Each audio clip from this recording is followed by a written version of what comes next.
I know it has been in the rumors since forever, but this year, 2025, we might really see the Leica M with an EVF.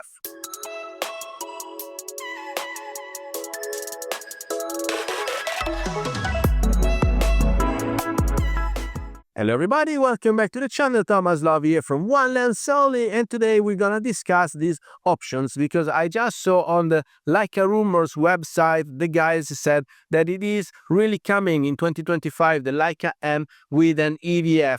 Why are they certain this is coming this year? Because every year we were discussing it, it has been announced, it will be announced or whatever, but this year is coming because last year in October, during the annual meeting of the LSI, the Leica Society International, if you don't know what that is, just go and check the website.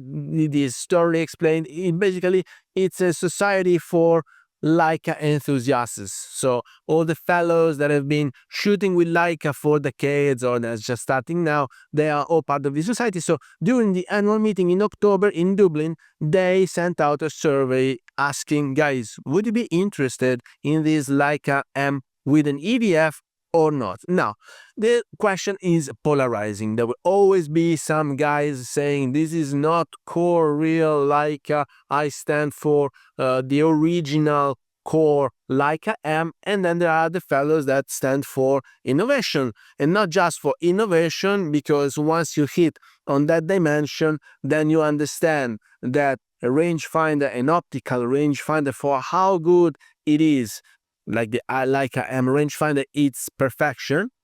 It has some limitations. First, if you have an impaired vision, then it's kind of tricky to use it. And then with longer focal length, then the lines are so thin that you're not really sure that your subject is in focus. Anyway, it's a pain in the neck to use longer focal lengths, such as the Vario Elmarit, which is 70 to 200 mil.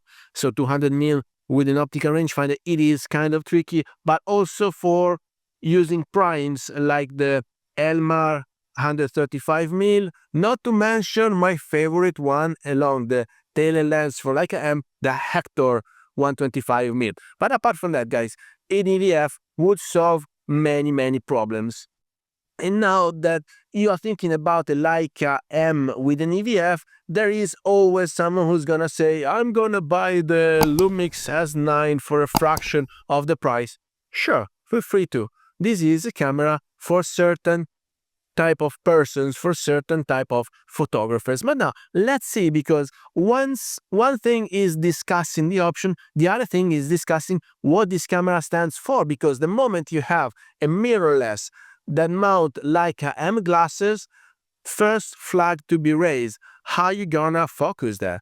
Leica M glasses don't have contacts. I'm not referring to the EXIF data, I can live without those, but if it doesn't have contacts, then it doesn't talk to the camera. Now, I don't know if you ever tried a Sony camera with a manual glass, such as the Voigtlander. If you missed that episode, please find it up here. The Voigtlander had the contact to talk to the camera, so the moment you start zooming, the camera would use magnification in that area where you want to focus. This is a great help, because since you don't have an AF to rely on, you have to rely on your own sight. But how can you double check? Maybe you're using a 40 mil and your subject is a bit far away, so the moment you start focusing, you have the magnification to confirm focus. Now, in the Nikon ZF with manual glasses, the Nikon also confirms when the eye is in focus, because maybe you have the face detect, and then even if you are manually focusing, the camera will confirm focus for you. So Leica M, well, nothing, not at all. It is not having these things because the camera cannot talk to Leica M-mount glasses. So this is the very first question, and I know it is a very hard nut to crack. I'm just curious to see how they will eventually crack it.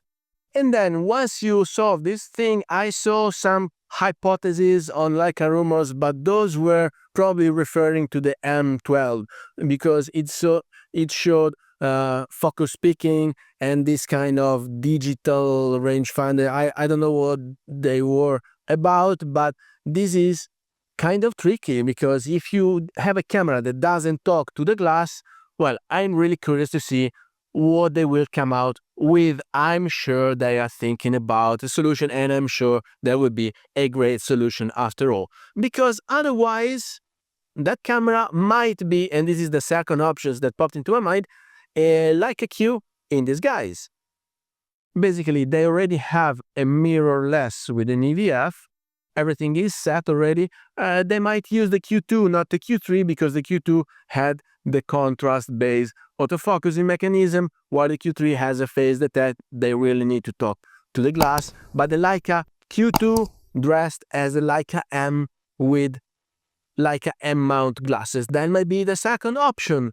Or they could go for the third option, which is the Lumix S9 in disguise. So Lumix S9 with the Leica M in front of it. These are all things that just popped into my mind because I'm really curious to see what direction this camera can take and who will be the niche they're hitting on, because I'm sure there are plenty of fellows out there, they have shelves filled with Leica M glasses. This is not the case for me, but I know a few of them with the Leica, with Zeiss, with Voigtlander glasses, and then the Leica M normally shines with those, but the Leica M EVF, what would be good for? Well, for sure, longer focal length.